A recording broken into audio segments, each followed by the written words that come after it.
محترم بھائیوں بہنوں اور میرے پیارے بچوں، آج ایک بادشاہ اور چور کی سٹوری آپ کو سنانا مقصود ہے۔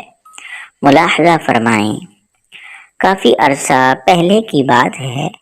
کسی زمانے میں ایک چور تھا۔ وہ ایک بادشاہ کے محل میں چوری کرنے کے ارادے سے گیا۔ رات کا وقت تھا اور محل کے ایک کمرے سے بادشاہ اور اس کی بیوی کی گفتگو کی آواز آ رہی تھی۔ وہ کھڑے ہو کر سننے لگا۔ اگرچہ ایسا سننا غلط ہے، ناجائز ہے، چوری ہے، لیکن چور تو چوری ہی کرنے آیا تھا، تو اسے سننے میں کیا چیز مانی ہوتی؟ آخر وہ چور ہی تو تھا۔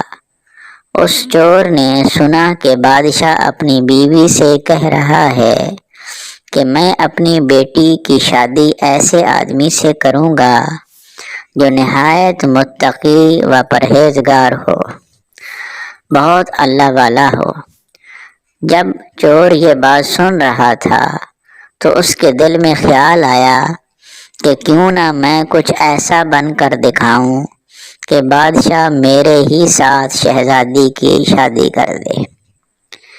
دل میں ایک حرص پیدا ہو گئی۔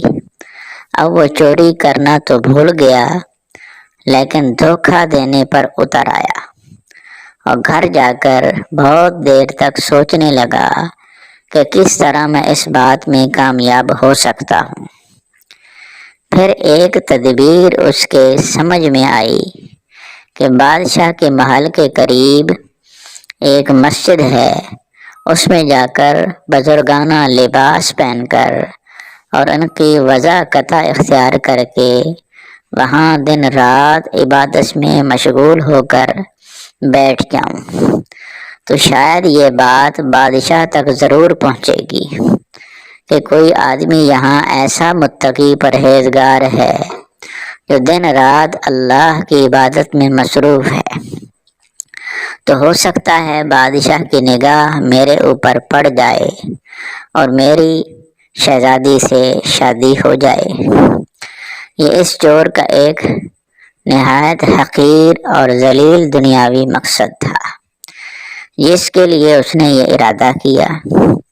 پھر اس نے اپنے پروگرام کے مطابق بزرگانہ لباس، پوشاک، وضاحت اختیار کر کے اس مسجد میں جا کر نمازوں پر نمازیں، ذکر و تلاوت، مراقبہ سب شروع کر لیا۔ دن گزرتے رہے اور لوگوں میں شہرت ہوتی گئی کہ کوئی اللہ والے بہت بڑے ولی یہاں آ گئے ہیں جو دن رات عبادت کرتے ہیں۔ یہاں تک کہ یہ بادشاہ تک بات پہنچ گئی۔ یہاں کوئی اللہ والے آ کر بیٹھے ہیں، جوان، زہد، عبادت میں لاجواب، تقوی و طہارت میں بے نظیر ہے۔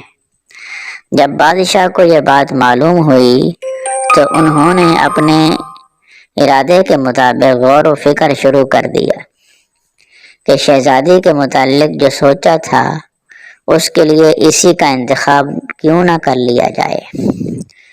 بادشاہ نے اسی سلسلے میں گفتگو کے لیے اپنے وزیر کو بھیجا۔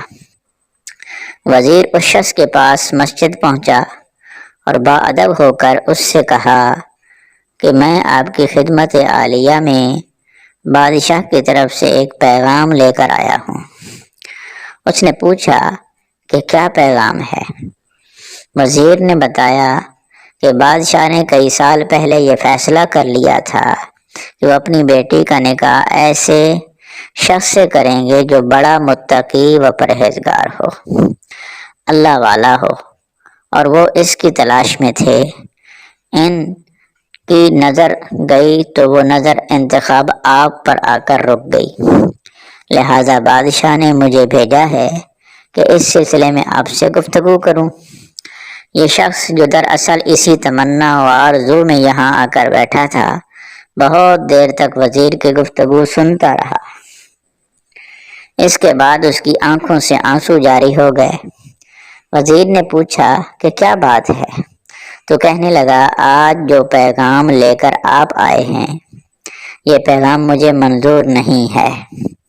وزیر نے کہا کہ کیوں منظور نہیں ہے؟ اس شخص نے کہا کہ دیکھنے میں صاف صاف بات آپ کو میں بتا دیتا ہوں، میں اصل میں ایک چور تھا اور ایک مرتبہ بادشاہ کے محل میں چوری کے ارادے سے گیا تھا۔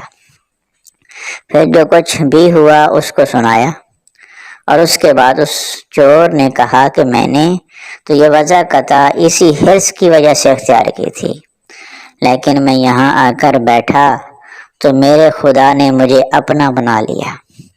اب بس اس کے بعد مجھے اور کسی کی ضرورت نہیں ہے، میرے لیے میرا خدا کافی ہے۔ بے شک جب عبادت عبادت ہو جائے، نماز نماز ہو جائے، ذکر ذکر ہو جائے اور ہماری دیگر عبادتیں واقعی عبادتیں ہو جائیں تو بے شک یہ نمازیں اور عبادتیں انسان کو برائیوں سے روکتی ہیں۔ محترم بھائی اور بہنوں، امید ہے آج کی یہ معلوماتی ویڈیو ضرور آپ کو پسند آئی ہوگی۔ تو اگر آپ اس چینل پر نئے ہیں تو سبسکرائب کریں اور لائک شیئر ضرور کیجیے۔ شکریہ۔